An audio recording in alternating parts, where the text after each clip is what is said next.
Hello, welcome to the Meeple Syrup Show. Tonight, our guests are Pam Walls and Gerald King. Hopefully, he'll be here shortly. And we're going to be talking about starting something from nothing. So let's give Pam, if you want to say a quick hi. Hello. And Sen, do we want to start off with what have we been playing? Sure, we can start with that. I've been playing Metal Dawn and Big Trouble in Little China, just doing some last minute development for everything Epic before they hit print Ooh, how's on that the final going? project. It's pretty cool. So they were super responsive to the last round of feedback that Daryl and I gave them at Dice Tower Con in the summer. Made a lot of good changes that will slim the game down to being that tight experience that we were hoping for. Mm-hmm. That's Um, quite the game.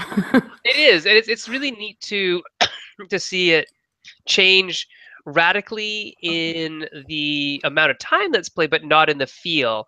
So they Mhm. still have the same feel, the same they capture the same kind of really nice moments in the from the movie without overblowing things, and that was good. And then Metal Dawn is a new one that they're doing by Stephen Avery, who is a funny guy. He's an art teacher from Florida, and it's this neat game where it's co-op. You're trying to basically hack into this governing satellite system called Dominus and make Dominus come down from space and end up transforming into a giant robot that you fight. Yes. Yeah, so it's like that. Robotech. Yeah, and there's some really cool stuff in there around. My two favorite parts of that game already are the hidden reveal on what all the bad guys have. Like you don't know, they're just kind of hidden there, and you reveal it. And go, oh, guess I better kill that one, because they're like, or that's how many hit points they have. I guess I didn't kill it, that kind of thing. And then the other ones that I like, the other thing that I like about that game was having to decide what to do when you complete a mission. Do I get a bonus for my character that's really killer, or do I beat back the Metal Dawn track, the track that is going to, you know, spell our doom in the end. So those are the two games that I've been working on developing, and then design-wise, have been working on a game with Niles Breacher called Troll and Roll for Pretzel Games. That sounds funny. Yeah, it is. It's trolling and rolling, and so that's a bunch of stuff that's kind of fun. Yeah. So what about you, Erica? What have you been playing and designing lately? Uh, everything's all over the place. Actually, I was really excited to finally get my Kickstarter copy of Near and Far to the table. Oh yeah, yeah, I'm yeah. Cool. I think they had some good updates. I'm actually really curious to try the the sorry, I'm losing words right now. Campaign mode. There's the word I'm looking for. Because it's more like the introduction one is going through the main map, and it's just more like learning the mechanics again, sort of thing. Because they updated how their cities work and that kind of thing. But I like the map. I think it was really cool. It's a book of maps, and the letters on it then correspond to the choose your own adventure aspect of the game, right? So, but it was nice to get it to the table. But today I actually played Patchwork and was doing playing a prototype of Chris Chung's What's it called? Spell Smashers. Oh, that I've old seen thing. that one. Yeah, I good game. haven't played it, but I've seen it. No, Yeah, it's getting good. Yeah. yeah. And what about you, Pam? What have you been working on lately? Well, Erica, I just want to say that was cool. I saw that. I think it was a game, something like Lions Roar, or something like that. Yeah, or That looks King of the super cool. Pride. Yeah, yeah. So Erica's game, that looks super cool. And Gerald, I think, co-designed, but Yeah, that looks Yeah. awesome. So when's that coming out? February. Oh, I cool. want to play with lion meeples. yeah. Yeah. Oh, you're gonna It'll buy be a good meatballs. month. It'll be a good Lion month. and lioness meeples of each of the same Yes. colors. Yeah. Cool. Super cool. I met up with my weekly board game group yesterday, and we played Code Names After Dark, the adult version. Mm. The I adult. mean, it was The yeah, direct to target version. Yeah. yeah. It was basically just it was code names. You can make it whatever you want, kind of Hmm. thing. Uh, so it was code names. It was a lot of just sitting while the spy master tried to think of a clue for like 10 minutes. Um, But that was fun. And then I actually got to play Wordsy, which is also a Kickstarter game. Gil Hova did that one. And I've had it for a while, just haven't had a chance to get it to the table. And that Hmm. was that was cool. That was a fun spelling game. So kind of like Chris Chung, they're trying to think of like new ways, to do spelling games, and it was cool. So basically, you have the letters on the table, but you can add other letters that aren't there. So if there's like MFC, whatever, you can add, A, E, L, whatever. You just won't get points for those letters that you add. Mm-hmm. So people are coming with really long letters, trying to use as many letters as they could on the board to get the most points. But you can add other letters. So it was cool. It was really fast paced. So it was interesting. And the last one was Tiny Epic Quest, which was all right. Maybe I missed something. I don't know. Like it was okay. Is that the one that has the? Is that the one that has the accessory, the excessive meeples? The meeples that can hold things? No. If they did, I would be like, it was the best game ever. No, they're just regular meeples. You have your own little. Everyone has their own little land, and you put your meeples on your land, and you go to other people's lands, and you're using magic and food and stone, and whoever has the most victory points at the end wins. There just wasn't a lot of interaction, so maybe it's just the way that we played. I'm not sure, but it was still interesting. I really am enjoying playing in this group every week because every week I play something new, so it's cool. Cool. And design-wise, what have you been working on lately, Pam? So I'm trying to put a video together for this art game that I'm doing. Oh yeah, that one. I like that one. It's a good Yes, game. Ben mentioned it after when we were talking about ProtoTO the other day. Oh, cool. Yeah, it's just been so crazy. After ProtoTO, it's been like nonstop. My parents were in town, which is so awesome, but I just haven't had any time to work on other stuff, especially design stuff. So I need to get a video together for that game because the publisher showed some interest in it at ProtoTO. So that's Nice. like number one thing I got to do is that. But I actually don't have any other new designs. I have some ideas kind of in my head, but nothing that I'm like, okay, that's worth actually spending time to make a prototype. So But you also have another cool announcement. Can you tell us all about it? sure. So I got the go-ahead a couple days ago that I can shout from the rooftops and tell the world that Hasbro picked up a game that I showed at ProtoTO last year. Yay! Thank you.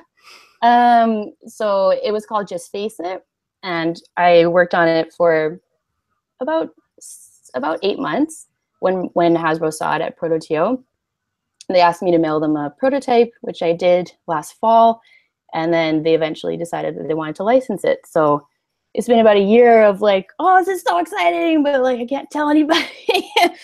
So I was really excited to be able to share that news yesterday and today that it's going to be in their gaming crate, so in their party gaming crate. So it's that thing for them.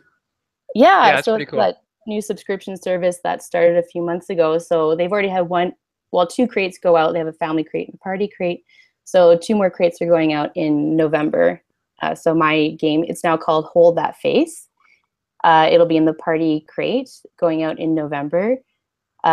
Delivery for like December 2017. So Very awesome. cool. Just in time 2 for months. Christmas. Yeah. Just in time for the holidays. Awesome. Yeah. Yeah. So yeah. Excellent. And I guess a couple other things that we're working on are just junk art expansions and Rock Paper Wizards expansions. So lots of stuff coming. February will be a good month for us IDWers. We'll have Cora out and we'll have Roar out and a bunch of other stuff is coming out then. So it'll be good. Yeah. I've got some fun stuff, but I can't talk about it yet, which kind of sucks. There's some really cool stuff that I want you to guys talk have a million projects going on. You can't talk about all of them. Too many. Yeah. It's a good bad. It's a good bad. Yeah, it's a very. You want to make sure everything is amazing, right? So you want to have Mhm. time for it all. And like your real job. And and plus, the actual thing I do for a living. So yeah, and family. Those people, yeah. they might want some attention sometimes too. Yeah, they might. Oh, I keep forgetting something. So we're having problems getting Gerald here right now. But if you still want to start asking questions to Pam, I will try to get Gerald here. Okay. See you in a minute. You know what? Let's start off with, the really super big, the easy one is like explain what ProtoTO is. And once we know that, maybe a little bit of the backstory of where the idea came from. Yeah, so it's cool to talk to Erica about this because you were part of, organizing the first one last year. So I went to my first prototype convention in February 2016. It was Prototype Con in Orlando. And I went there and I was so inspired when I came back from that. I was so excited. I got so much feedback in such a small amount of time. And I came back from there and I had only just recently started navigating the Toronto board game scene. So I came back from there and I just assumed that, there were a bunch of events like this in Toronto. There's such a big gaming community that I thought that there were so many weekend playtesting conventions that already existed. So I just Googled it, trying to see what was going on so I could sign up for the next one because I was, saw such a benefit from this kind of event. So I did that, but when I did that, I saw that there weren't actually that many. Oh, is that Gerald? It very well might be. Oh, man. Yay! Oh, man. All No, right. but I was gonna say you're right, Pam. It's hard to believe that Toronto doesn't have more of this established. I think it was kind of shocking myself. So sorry, continue. Yeah. So Gerald, I was just talking about this board game convention that I organized called ProtoTO and just why I decided to start it in the first place. So I was trying to, I was looking around Toronto, assuming that there were already events like this that existed and saw that there weren't. There obviously is the Snakes and Lattes and 401 Games monthly designer nights, which are fantastic. But there weren't like weekend-long events, conventions dedicated to playtesting. So I was just so inspired from this event in Orlando and I am an events coordinator by day. So I was like, why don't I just do it? Sure, it won't be that much work. Would you like to explain how much work it is? How much work was it? Just for our fans viewing us, right? Oh yeah, it's a lot of work. I like to just, sometimes I do stuff without thinking it all the way through. So I just I'm just gonna do it. So I chatted with Kevin Carmichael and Alicia Tulk and we kind of had the same sort of, why doesn't this exist already? Let's do it. So we started chatting, and then Erica came in too, and Michelle from Boardgame Games. It's a great organization that run events in Toronto. We got her involved. And so we just decided, we found a venue, we got a date, and we started to get the word out. And then people were super interested. Like, I knew that there would be a demand for it because, there's so many designers. Snakes and Lattes nights are packed.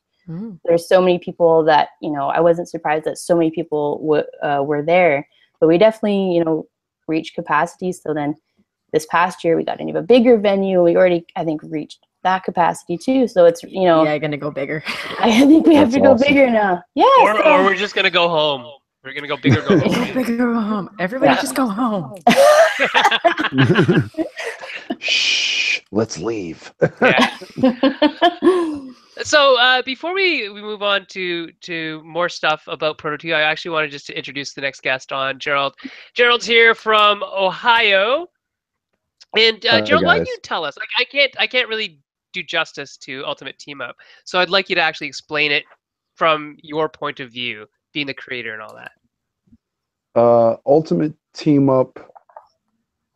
I don't know if I could do it justice either. When I first started Ultimate Team Up, it was because I'd been going to the PAX conventions for about 10 years at that time, 10 or 11 years. And I'd been to a bunch of them. I work at them now. I guess it's not volunteering anymore. I work at the PAX conventions as an enforcer now. And I've done that for about 7 years. And when I first started them, I wanted to kind of like bring that experience back home with me because we were only going to PAX 2 or 3 times a year. And I needed more of that. So I was like, we could probably do this once a month, right? But I learned quickly that not everybody else really felt that way because I was doing live music, board games, video games at 2 different venues every month. And that's how we started out for the first couple months. And then slowly I realized that that wasn't going to be sustainable because I'm a slow learner, a very slow learner. Quick to burn out. Yeah, I will just bang my head up against the wall until I realize I'm unconscious and I'm dreaming about banging my head up against the wall, and I haven't actually been standing for weeks. Hmm. So, Me too. Yeah. I think we can so all go, after me too. so after a while, I realized, okay, this isn't going to work. And it was only about 7 months, I think, 6 or 7 months before I transitioned to uh, strictly board game playtesting, because there was a bunch of board game designers who would show up at the events and ask if they could playtest games. And I'm like, yeah, why would you even have to ask? Like, that's silly. Yes, please do. And then slowly, like, I spent more time focusing on hanging out with them. And I realized when I needed to decide, when I was deciding on what I would do with the events, kind of like I decided it would happen in seasons.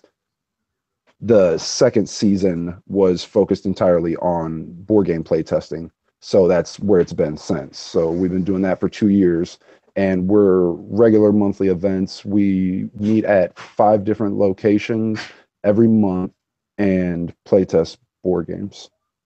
Okay, and And that's pretty much why is it called a team up that's though? the ultimate team up, because I am a comic book nerd, and I really wanted something that my original brand design looked more like Voltron meets every cool nerdy thing you could ever think of.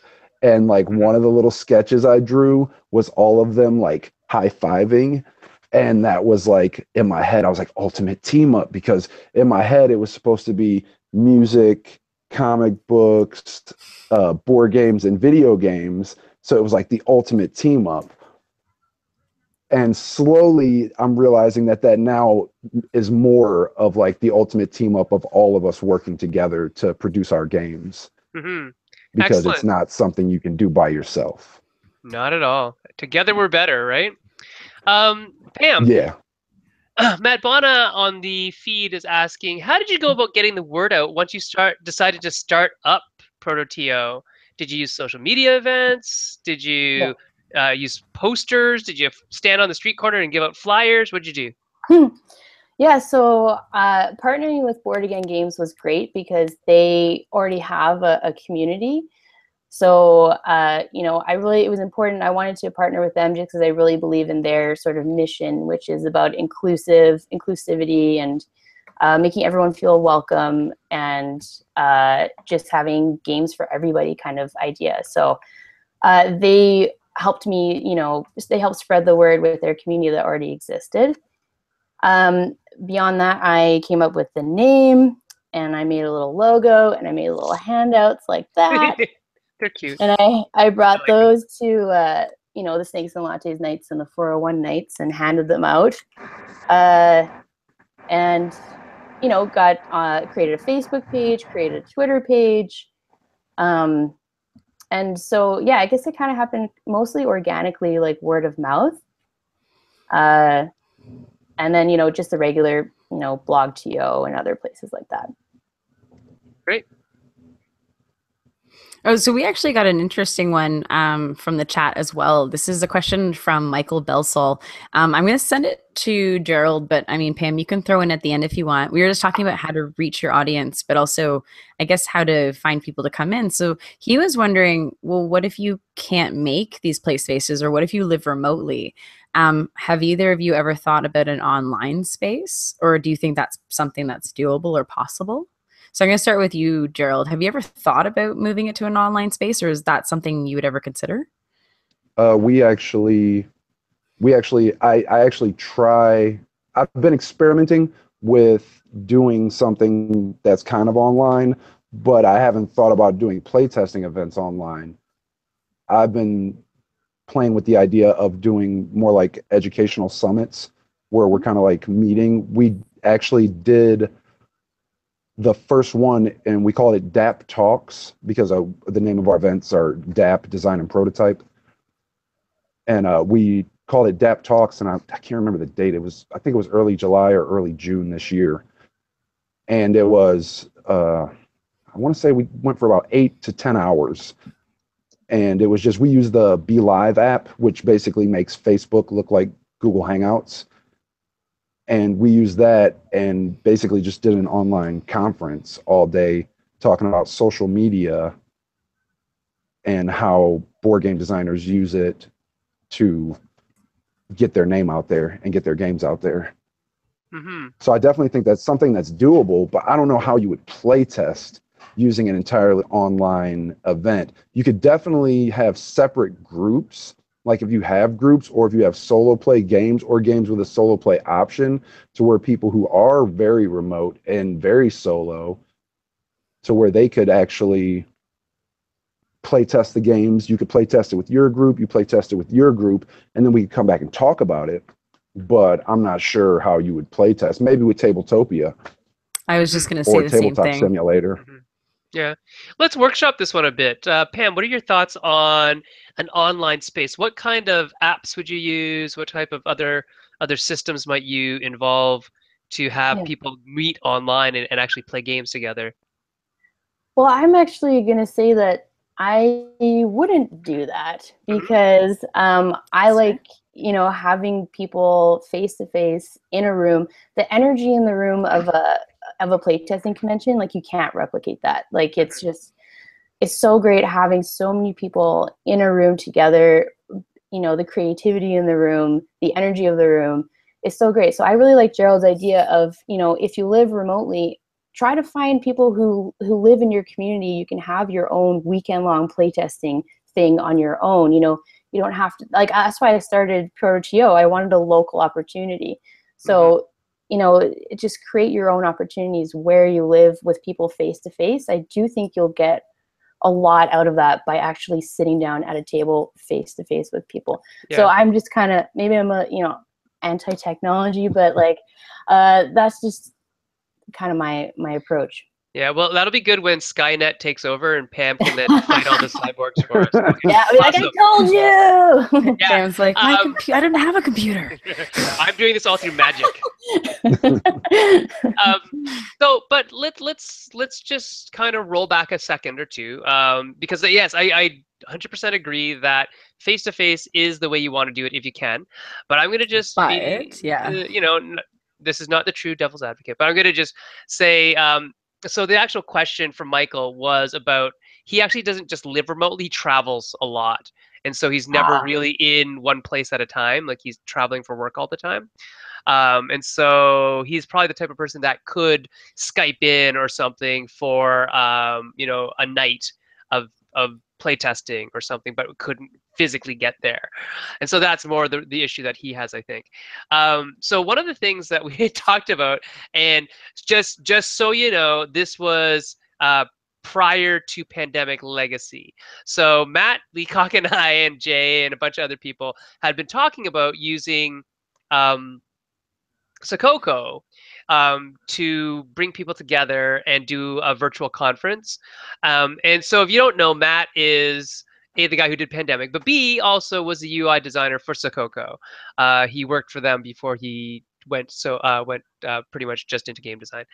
And so he knows that platform inside and out, and it's really quite cool. So you have these virtual avatars and you walk around in this virtual space.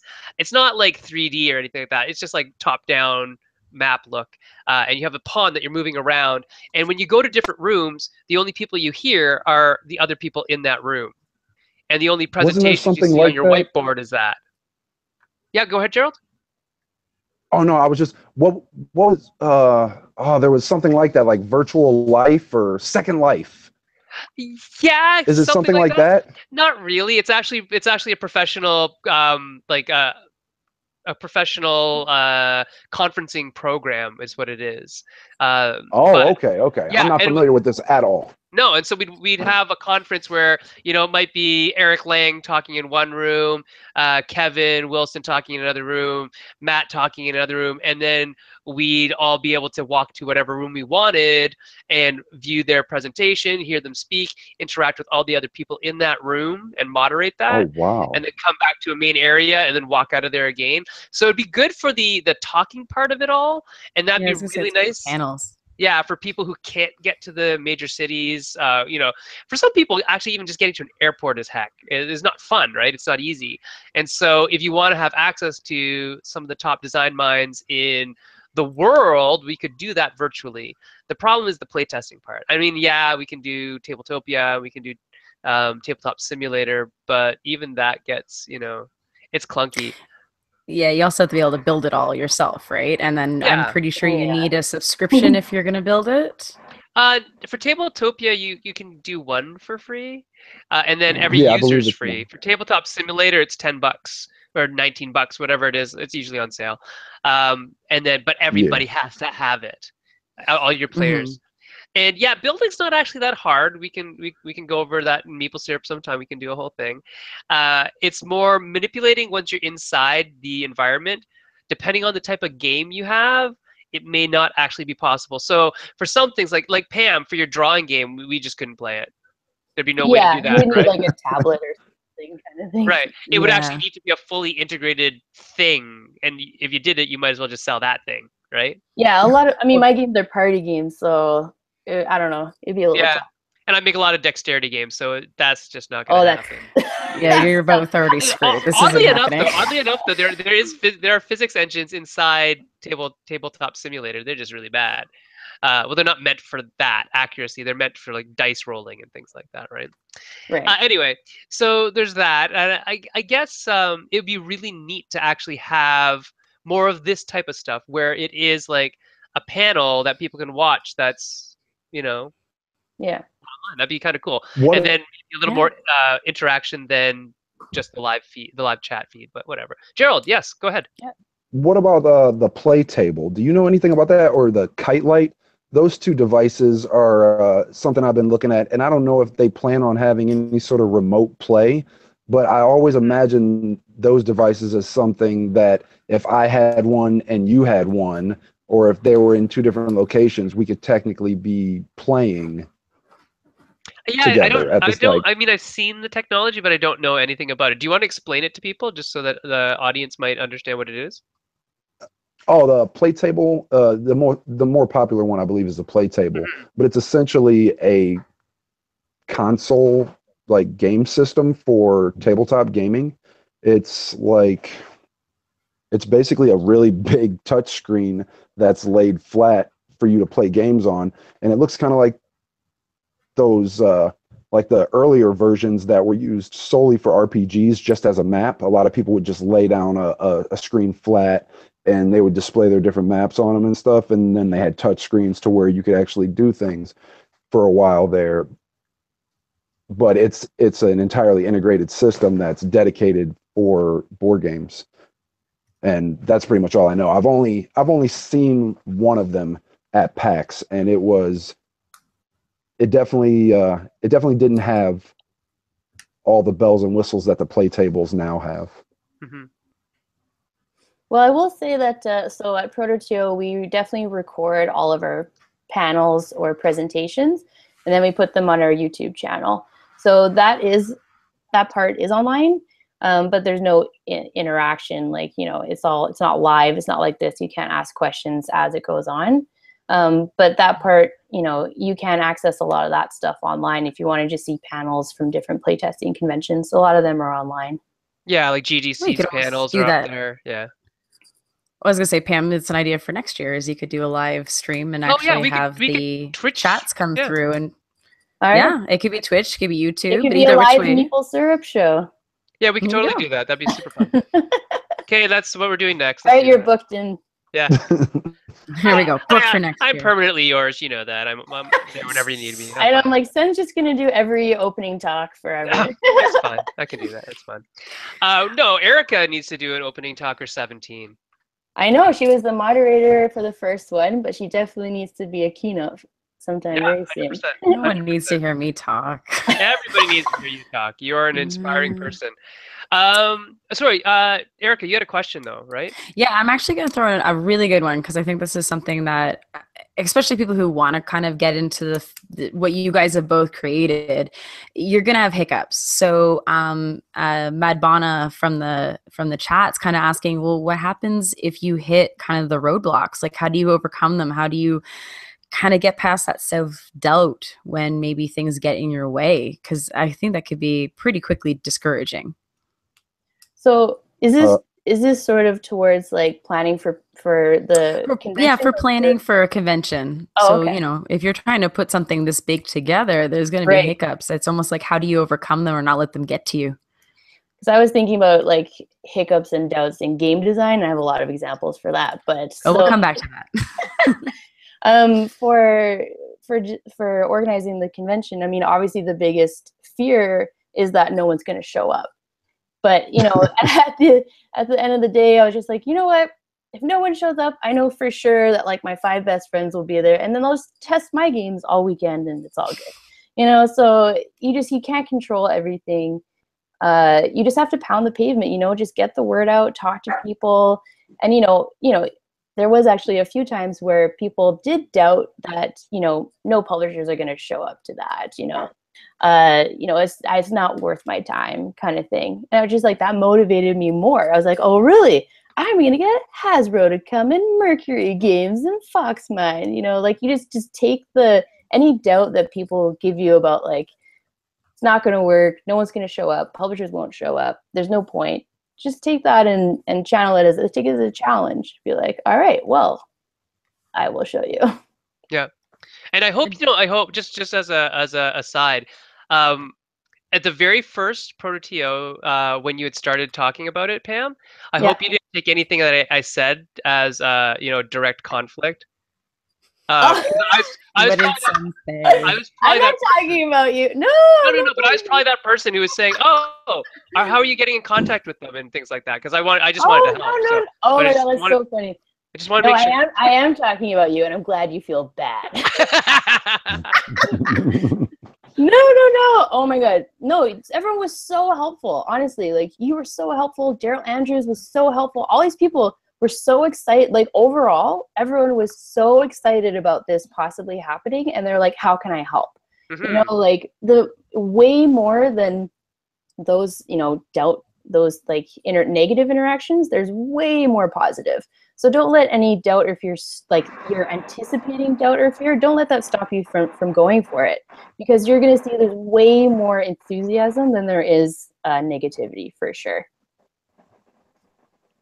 Gerald, do you want to field that question? Yeah. I was just going to say the same thing. Sorry, Erica. Yeah, from the standpoint of doing regular events, it's a little bit different because you have I have a lot less lead time between each event. I'm pretty much every week. So if I'm not already promoting a month and a half out properly, sometimes I'll drop the ball for a week or two. And some of the regular events just have more people showing up than others. But especially at first, it was like I was a very patient fisherman. I can definitely remember quite a few events early on where it was either just me or me and one other designer. And even sometimes now, it will just be 1 or 2 tables, and that'll be it. So it's definitely, I think you have to be doing it for yourself first. If you're doing it like a regular weekly thing or even a bi-monthly or monthly thing, you have to have a reason to be there for you just as much as anyone else has a reason to show up, so that if no one shows up, you're not like, oh my God, what happened? You didn't take it personally, right? No. And that's the thing. You can't take it personally. You can't get frustrated. You can't get upset. You have to have something to do while you're there and have like a mission of your own, whether it be playtesting your own game with the people who work there, because we do most of our events at board game cafes, or bars. So there's usually somebody I could pull in to playtest games. But when we first started, the board game bars were very new to Northeastern Ohio. At the time, we were playtesting at the Malted Meeple, which was the only board game cafe in our area at the time. That's a great name. Yeah, it's a great cafe too. They have like the best milkshakes. The Malted Meeple in Hudson, Ohio has the best milkshakes you will find anywhere. That has nothing to do with board games. We're just talking milkshakes. And there's Okay. your Yes, plug. so next Origins, Erica, we're gonna stop there on the way, I guess. How Look, close it is is We a know where this to from straight go. Columbus? for you guys. It's a straight. I want to say it's like 1 hour and 40 minutes maybe from Columbus to the Malted Meeple. I don't know how I would transport them properly. They actually have a booth there, but they don't. We actually demo at their booth at Origins, but they Okay. don't have milkshakes. We got to talk Tell to them to them get a about food that. truck this time. Yeah. Yeah. It's simply They're in the a wrong business. milkshake only truck. A milkshake only truck. Yeah, Hey, I would you do get that. a ice cream lineup. truck. It's well, they also have craft beer, so it could be a beer and milkshake Beer and truck. milkshakes. Yeah, beverages only. Liquids. Liquids are good. I like liquids. Yeah. Cool. But yeah, definitely don't let yourself get frustrated when people don't show up. Yeah. Yeah. I think that's probably like what guys, maybe the number one advice I would say is don't take it personally. Just keep checking through. Yeah, just like Yeah. with games. But also remember what you did when people showed up. If you did something to make people show up, do that again. Yeah. Mhm. Like, don't be afraid. Like, if you did a video post instead of just a regular post, do more video posts. Don't be scared to just do it. You know what I mean? Like, whatever it was that got people to show up, keep doing that. Don't forget that thing. Yeah, that's why I always ask when people register for ProtoTO, I ask, how did you hear about it? Because I want to see, I took the time to make a post or print it off and walk down to 401 Games and put it up. And I'm like, is this really worth my time? But I think I got like 5 or, maybe 10 people who said the poster at 401 Games. So you can actually see the efforts that you're, putting in, that something is actually happening from them.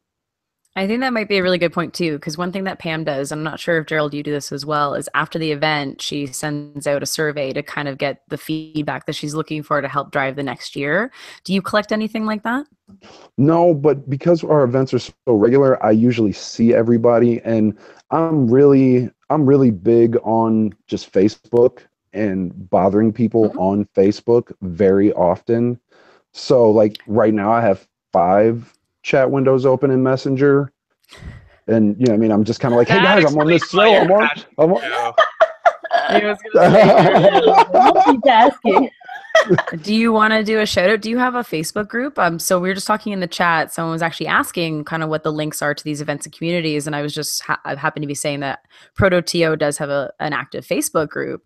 What about you, Gerald? Do you have that kind of online space? We have our Facebook page. We've been trying to, I'm very big on experimenting and trying weird things.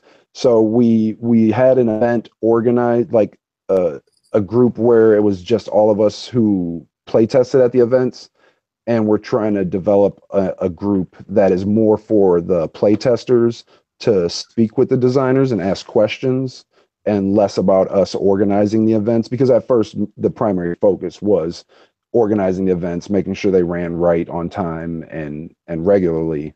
And now we're to the point where we really need to focus on catering to our community and making sure our community knows what games we're going to have next, because they are waiting now. Now they're like, okay, what are we doing next week? Are we going to do the same thing? Do you have something new? So now we want to be able to communicate with them more regularly. So I'm trying out a Facebook group for that, but it's not ready yet. Well, that's fair, but it's good to have that constant feedback coming in, because as you said, you can adjust and give information. That's really important. Yeah, but if anyone wants to talk to us, they can just message the Ultimate Team Up Facebook page. Excellent.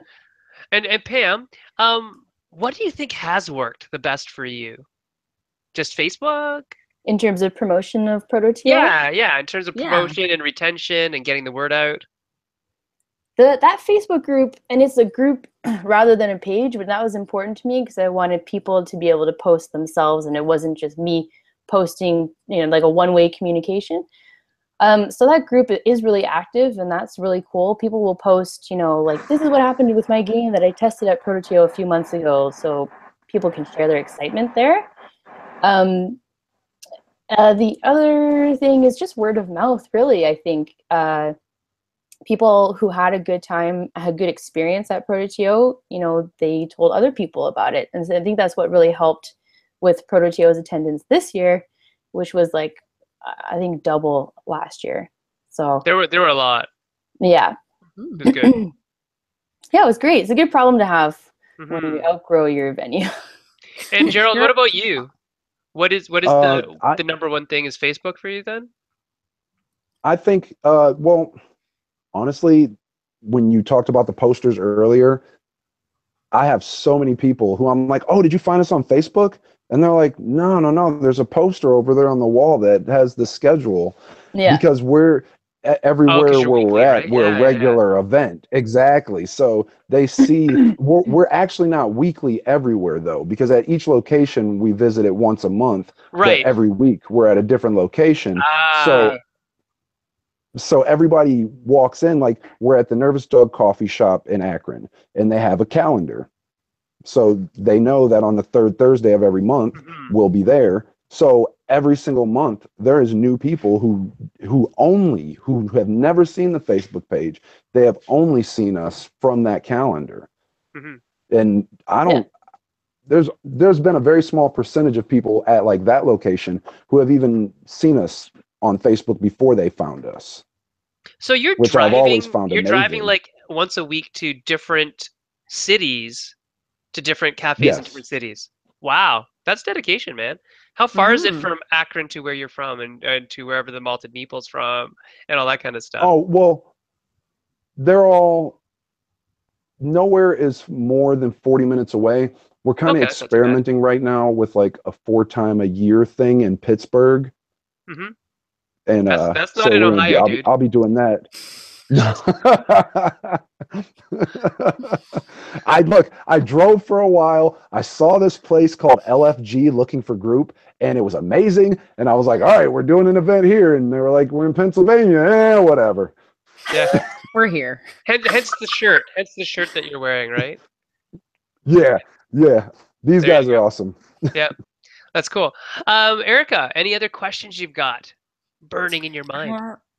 Well, actually, interestingly enough, we've had a bunch of questions in the chat so far about design. Yeah, just design in general. Yeah, design in general. If we maybe want to talk a little bit about that, and I guess the fun thing too for Gerald is you've also kind of been running all these events with all these designers too. I bet you've seen quite a lot of interesting stuff kind of coming through from your own perspective, because I'm sure you have, as I said, like your own information that you can add to this one. So, really classic one, but a good one to ask everybody is mechanics versus theme. That was the first one that came up.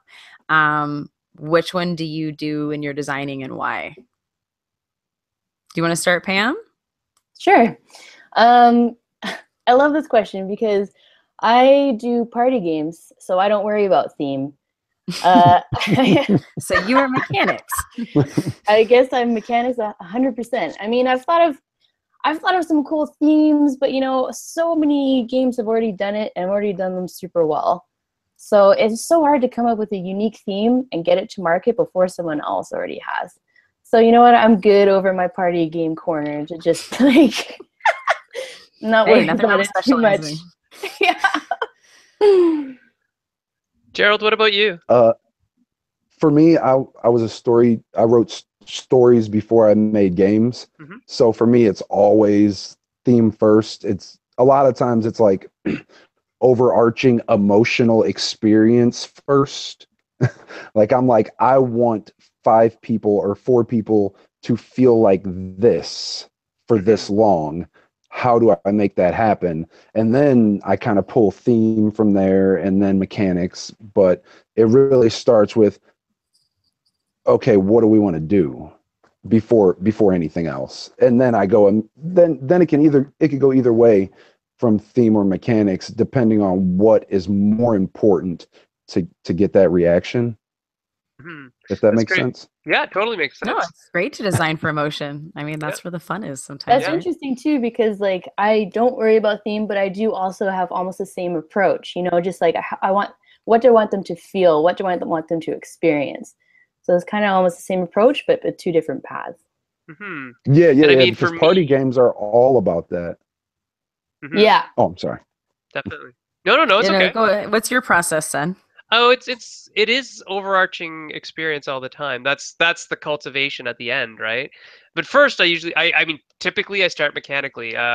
Then theme quickly comes, and then my theme informs my mechanic further informs the theme, and so it's just sort of always refining down until you get to this little nub of that's exactly what we're doing. And then it's like, okay, now how do I want people to feel while they're doing this? So That comes at the end for you. it does in a way, but all the time it's kind of sitting on top of everything, Right. and then it sort of goes down and down and down. Um, so, for example, we're working on this sort of weird 4X game um, where you're actually colonizing a planet. And as the story unfolds, neat things happen where you're actually learning the languages of the other inhabitants of this planet, and you Cool. can't interact with them until you learn their language. And so that was just sort of this interesting thing that Jesse and I had come up with. And that goes back and reflects upon the mechanics, because first it was a mechanic of, hey, we want to make a 4X colonization type game. Then it was, okay, where are we going to set that? And because it was aliens, it's like, oh, we probably don't know their language. It's probably nothing like what we ever have seen before or heard before. Okay, how are we going to build that into a mechanic? And then, okay, now that mechanic's built. How does that play into the theme? And so it kind of bounces back and forth between the two things. But at the top of it all is, what are our characters doing? What are our people doing? How do we want them to feel while they're doing it? And what experiences do we want them to have for that time that they're spending doing this? So I think all that stuff that lives up here, um, that high level stuff, really does affect that mechanic theme interaction that you see kind of in front of you on a day-to-day basis. And then when you finally put it on the table in front of people, it's more the experience stuff. What do you think, Erica? I think I'm very much theme. Oh Yeah. yeah.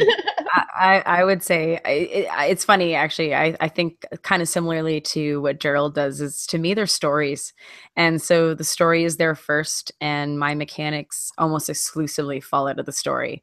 I don't like mechanics that aren't attached to the game. I'll sit there the whole game going, why is this here? Why is this here? Yeah. I can't help it. It's like a I just like, dangly bit.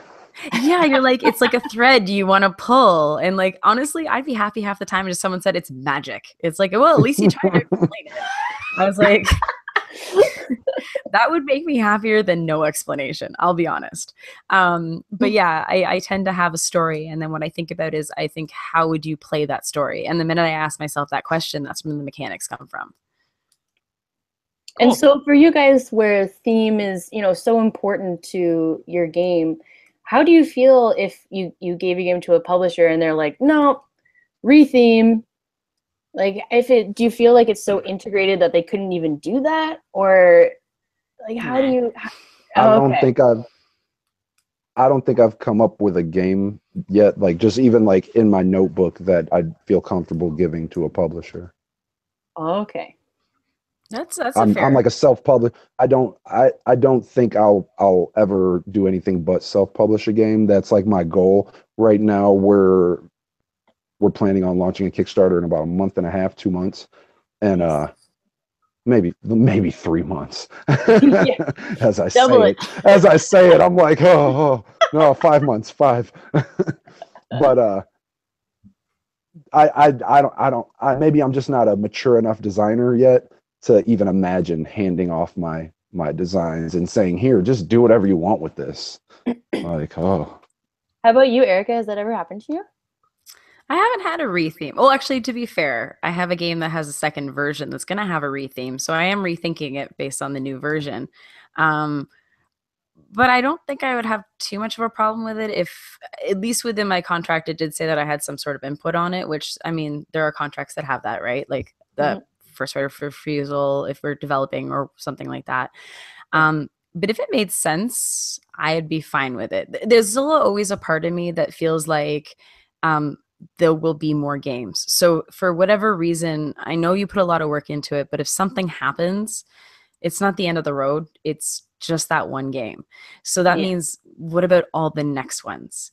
And so I guess that's just how I see it. I don't feel like I can get stuck on any particular one because I never know what's going to happen to that game. I mean, you know, it can get signed, but that doesn't mean it's coming out. It's gonna come out, and that's the only time you finally actually get to see the game. Like, you don't know until you get to that step, right?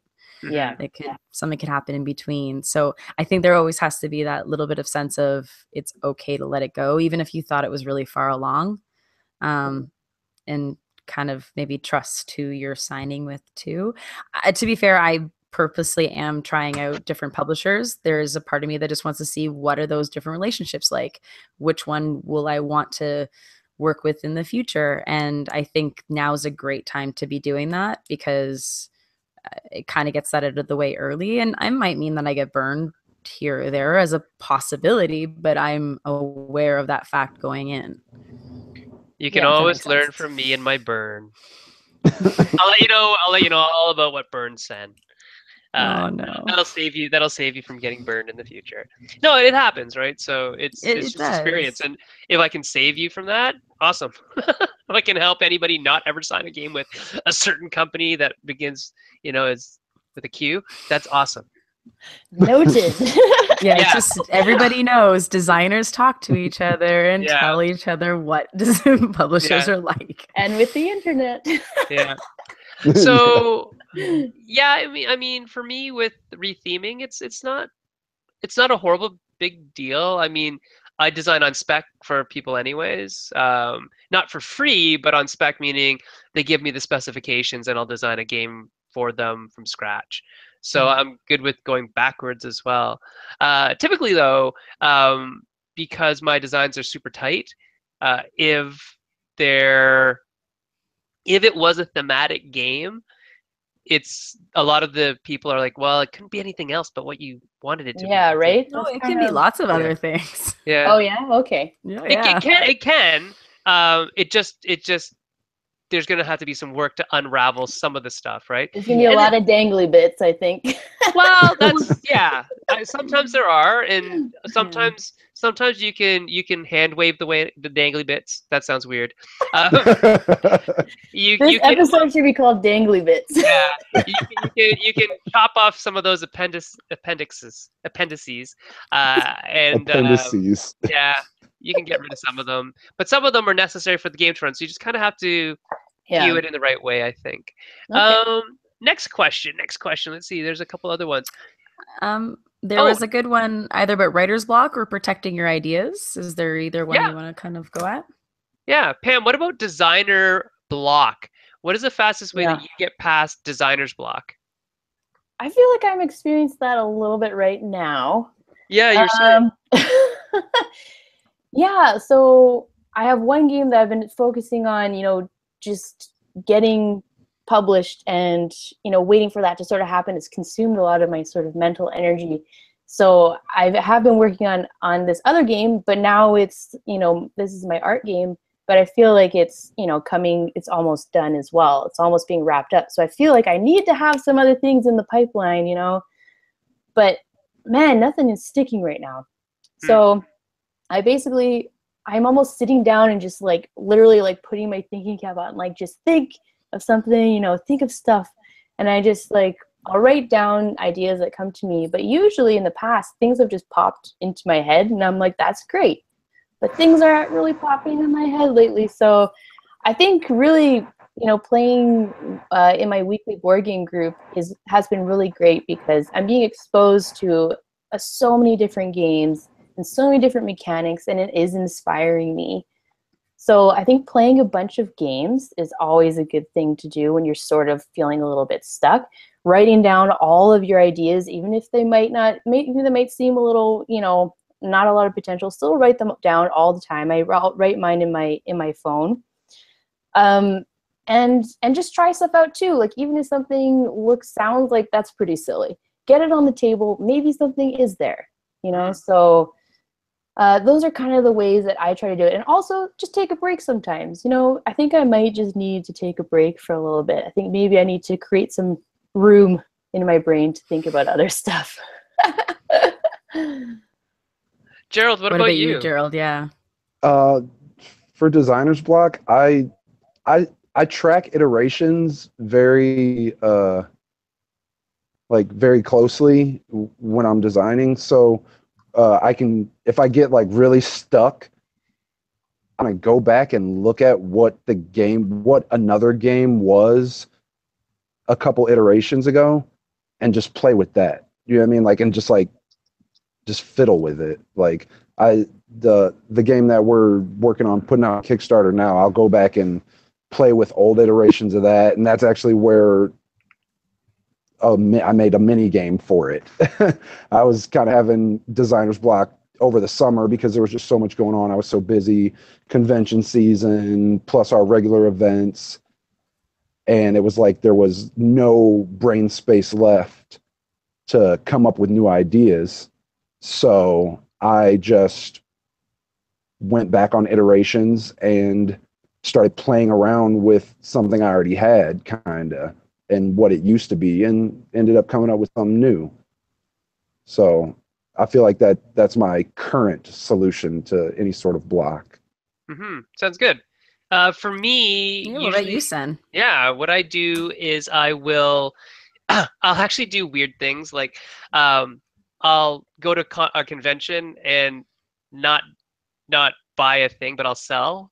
Like I'll work in somebody's booth for a convention, and teach games, because for me that is really inspiring. Of okay, what did this designer do such that I could teach this game really quickly, and what's the biggest hook in this particular game? And so by dissecting the games, from a standpoint that's a little different than playing them, because I don't care about winning, I just care about the design of the game in some weird way, in a different way, from a marketability standpoint, that has over the summer really reinvigorated me for a while. There's a time when, after my hospital stint, I was not super designy. I was like, I just got to breathe. Breathing is good. And Yeah. then after that, it was more of, okay, how do I get myself back into the flow of things? And Origins was a big step in the right direction. I mean, we had other projects that were ongoing, like Cora and whatnot, but new stuff just wasn't coming. I was so behind the eight ball in some things. So I decided when I went to Origins that I was not going to pitch a single thing to a single person. And that was actually the best decision I made, because I got to see from the other side of the fence, and I got paid to be there instead of having to pay to be there. So that was also good in that way, right? That's always So, nice. well, yeah, it's a good thing to you're going to work for a publisher, get paid, but also that I got a benefit out of it other than just getting paid. I got to see the game design process through a different lens, almost the backwards lens of it. Okay, this is the end product. How did it get there? What stages do you think that designer went through to get that there? And that's really informed a lot of how I design and write rules and teach games, and how I make my games to be more teachable and more hands-on instantly, as opposed to let's read these 16 pages of rules and analyze what every card does before we actually touch something, right? So how about you, Erica? What are you doing when you get blocked? I think I actually have two things. I guess number one is it's impossible for me to do work on one thing at a time. Like I know, I'm I like, do just you can't have do it. designer's block? Like, No, but I'll tell you why. I'll tell you why. And it's actually, I think you'll find this really interesting too, son, because I mean, besides ADD always has things Uh, going through my head. I took a really interesting course. It was actually a creative psychology course, which mhm. is really looking into where, creativity comes from, how to generate it, because it is generating. Like you can train your brain to do it. Yeah. And that's the good habit to get into. I actually find when I'm not doing it, that's when I start breaking that stride. And that's where writer's block or designer's block comes from, is actually not being in that frame of mind. So what I like to do if I'm really stuck is that's one of the few times I will go and do it just for creative design, just for like something to challenge myself, is go through like BGG and look at all the mechanics or look at all the genres of games. And I will literally pick one purely based on, I have not done that before. And I mean that it's just something I've never done before. I'll take one mechanic from even a game I like, or as I said, just one from BGG, and be like, I'm going to design a game around it. And I will Mhm. do it just as a design challenge. You should get Unpub the game.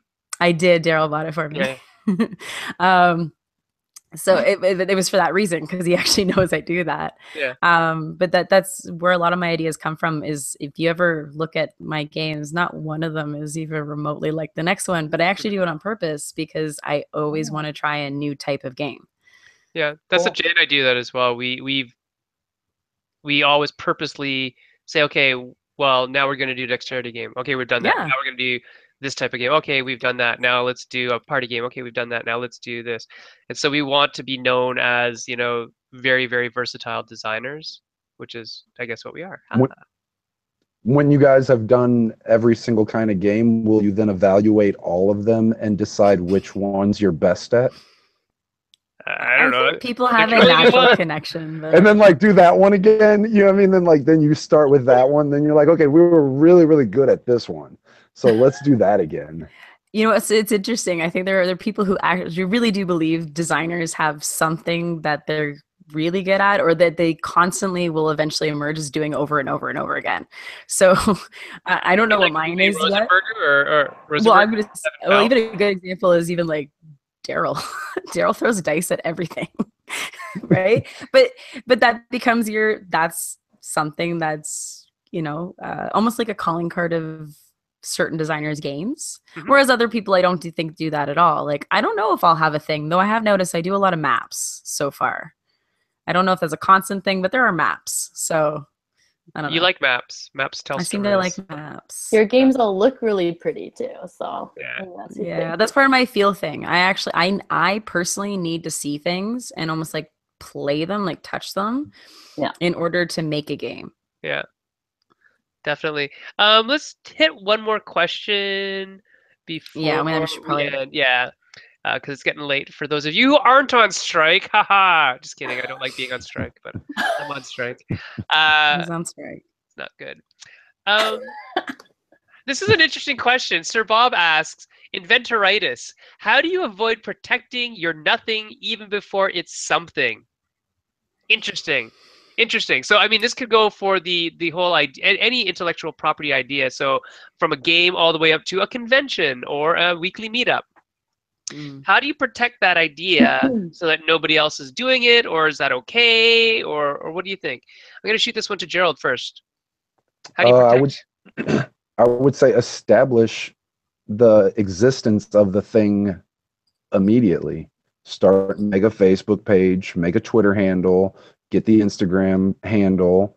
I mean, lock down all the channels that bear its name, so that even if it never grows beyond this tiny little sapling, it still is named that thing. You know what I mean? And I think that's the only way you can protect nothing, is just put a dome around it and say there's something inside of there, I swear. Yeah. And it's mine. And then if nobody ever goes in there and sees there's nothing, then they don't know there's nothing. The Warfelschnagel is a thing, but we're just gonna make up stuff now. Yeah, we're just gonna make shit up. That's what we're gonna do right now. I thought that was something that you all called it. I didn't know. I'm gonna say that, for ProtoTO, I don't want it to be the only game in town. I want there to be a bunch of playtesting conventions in Toronto and everywhere. So I actually want, I want there to be more similar events, not called ProtoTO, but there's Play and Pub, and hopefully there are more events that pop up. I'd like to see a Protospiel Toronto. That's, the more unstructured format. We used to have that. Oh, did you? Well, what's up? Well, it was Protospiel North, and it used to be at HammerCon in Hamilton. Okay, yeah. Well, that's the problem. It was in Hamilton. yeah. Partially. It could be no that. No offense, Hamilton. No, not an offense to Hamilton. It's just shouldn't you go where all the people are? I want to go where the people are. Sorry. I did set up for walking Disney around on those. What do you call them? Feet. It's getting late. It is, but I was telling Erica today. All I did today was I walked for 4 hours back and forth across the entrance to my college singing 80s songs because that's all I did today as I was on strike. So. Well, you did serenade me before we started recording, so you did Well, other things. it was the whole. I just been singing all day long, so. Yeah, Were yeah. those your like protest songs? Like, Yeah, I mean, yeah, maybe. Today, He's like, no, it was just pass the time. yeah. no, it wasn't really protest songs, but it was definitely passing the time in a fun way, you know. But yeah, what were we actually talking about? Well, I want there to be a Proto Oh, yeah. Toronto. Yeah, You got sidetracked while you're singing. yeah. So like Aren't unpub, you- spiel, all those things. Yeah. Yeah, I want there to be But I so mean- many. But I mean, aren't you Protospiel Toronto basically? Well, little bit. ProtoTO is more like an unpub Toronto, I guess, sort of. It's like more structured, like you sign up for sessions and you have dedicated time. But like, I would definitely love for there to be an unpub Toronto as well. You know, like I want there to be a weekend-long playtesting convention like every month. Pam You just know? wants to go to something that she doesn't have to organize. That is also Yeah. true. That is also true. Wow. That's a big I help. can't be like Gerald and Yeah. just organize them all myself every month. I can't do that. I don't know how you do Well, that. That's why I go to PAX every chance. That's why I go every chance I get. I'm like, oh, we're going. I'm like, oh, next month. Oh, okay. You can take a break. Yeah, I think he's addicted. yeah, I a am. little. Speaking of PAX, who's going to PAX Unplugged? Anyone? PAX Unplugged? I'm at BGG. You're at BGG? I'm doing PAX next year because Okay. I'll try it. I Yeah. want to see what everything's like. Right? Just like every game mechanic, you want to see every. I'm weird like that. I want to understand how an industry works. I think that's smart. Sorry, Gerald? go I've- ahead, Gerald. Oh no. I've been to the second PAX of every single PAX there is. The PAX West or PAX Prime. I was at the second one. Every PAX except Australia. I've never been to Australia, but all the other PAXs I've only been to the second one. This will be the first time I go to the first one, so it's very important to me. And it's tabletop, right? So it's a little different. Have you been to PAX Yeah, Dev? and it's been a big wait for it. Yeah, Yeah. I love PAX Dev. that's the Oh, one that I I would heart love PAX to go Dev. to. I just can't make it there because we're not allowed to be away from the college in the last week of August ever. Yeah, I actually have. I haven't been able to go back to PAX Dev for I want to say 4 years now. Since my youngest daughter was born, Mhm. I haven't been able to go back to PAX Dev, and I've been trying every year. I say I'm going to go, but we just never can squeeze out the time. Yeah, it's tough. Oh, well, hey, speaking of squeezing out the time, it is literally 13 minutes past 11. So we are running a little over time, but that's okay because Gerald was running a little late. And we're good with that. We're okay. But I wanted to say It's thank you typical. to Everybody at my events knows. Gerald's going to be the last one there, right? Yeah, everybody at the events knows. That's that. I big huge shout out. Let me interrupt you. I'm so sorry, Sen. Huge No, shout that's out to Ben Canelos and Andrew Stackhouse and Todd and Michael. Todd Jackie Bison. I always mess his last name up, and Michael McFarland because I'm always late to every event, and they always make sure everything is just running perfectly when I'm there 20 minutes after it starts. And Pam, is there anybody you want to give a shout out to on your crew for helping you out with ProtoTO? Yeah, I was actually going to say that Andrew Stackhouse made it up to ProtoTO. Oh, that's right. Yeah. Last month. Yeah, so that's cool. There's our Ohio connection. And actually, my sister, who lives in Findlay, Ohio, she drove up to Toronto for the event to help volunteer. My sister Liz. My sister Meg flew in from Vancouver.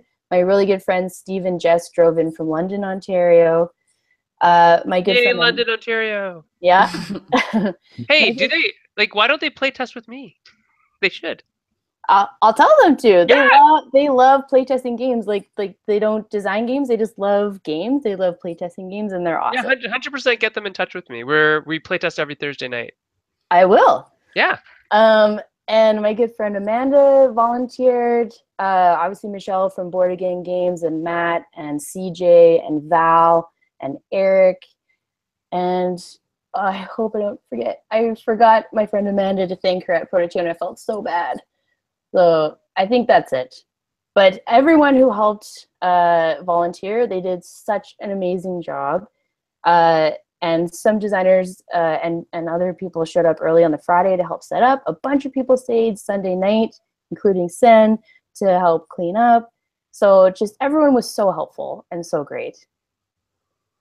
Yeah, it is building a community. It's literally you have to have a crew around yourself Yeah. because nobody can do it on their own. It's a lot of work, and to be honest, I'm super happy Pam's doing it for me. You know, she's doing the work in the area that I live in, so that I don't have to do it, which is wonderful. Oh my God! Oh, yeah, go ahead. And Jeff Bolts. I almost forgot Jeff. She was like, I hope I don't forget anybody. And I was like, oh my God, I forgot Jeff. I was like, he's going to be like, you didn't even say my name, bro. Cool. Well, I hope to actually get down to something in Ohio sometime. I mean, I usually try to get to see John Gilmore every now and then. And, you know, Peller's not too far from where you probably are. Nothing's that far in Ohio. It's Ohio. And yeah, it's I think it's like 4 hours from top to bottom. But yeah.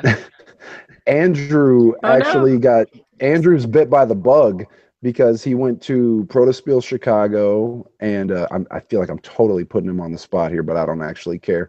But he went to Protospiel Chicago, and then he went to Proto that you threw, Pam, and we've been talking about Protospiel, and I don't know how far ahead he is on it, but it's definitely something that we're probably going to be doing within the next year.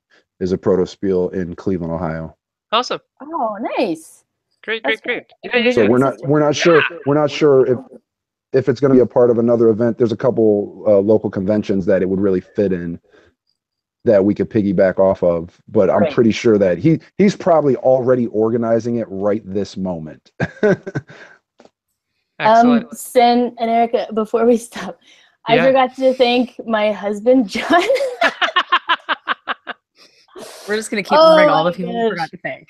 I forgot my husband, John, who did the AV, and he recorded all the talks, and he did such a great job.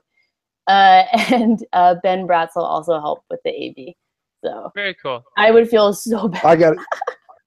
Oh my! See, and now I have to thank my wife and my daughters because anytime we do play testing at conventions, my wife and my daughters are my backbone. My daughters are the staff at any event we do, at any convention, and my wife, of course, I don't think I could actually breathe sometimes without her help. So, thank you, Sarah. All right, I think we got to wrap this one up, guys. We keep getting longer and longer. Nobody's going to bed tonight here, okay, guys? The list will just keep going. We'd love to thank you guys for coming so much. And Sen, did you want to lead us out?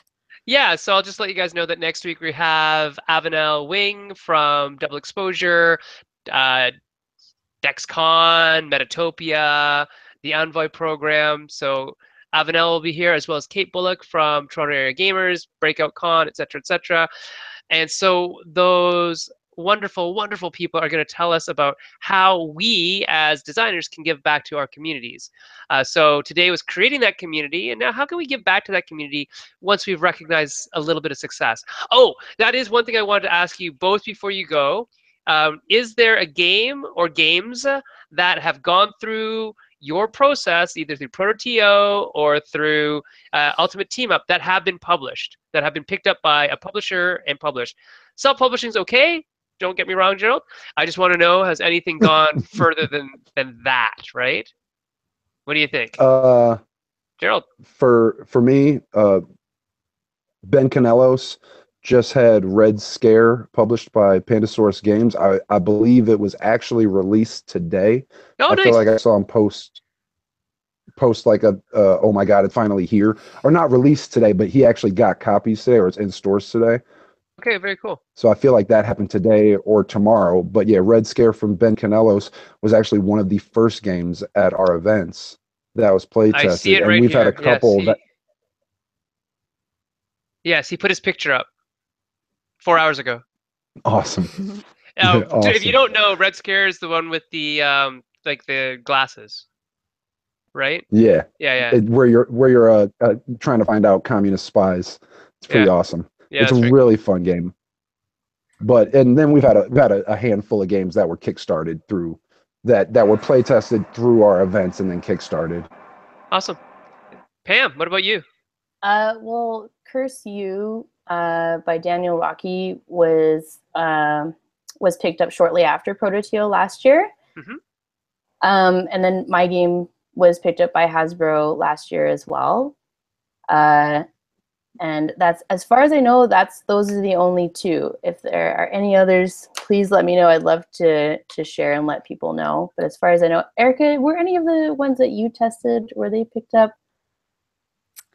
I try to remember what we tested there. I think there's one at least under evaluation because one of our kids' games just keeps getting passed hand to hand. Everyone's like, I love it, but I'm going to give it to this person. We're like, the one with the yeah, that's what I was thinking of. Yeah. I See, think everybody knows that's with Z-Man or something like that. Oh, is it? That's interesting.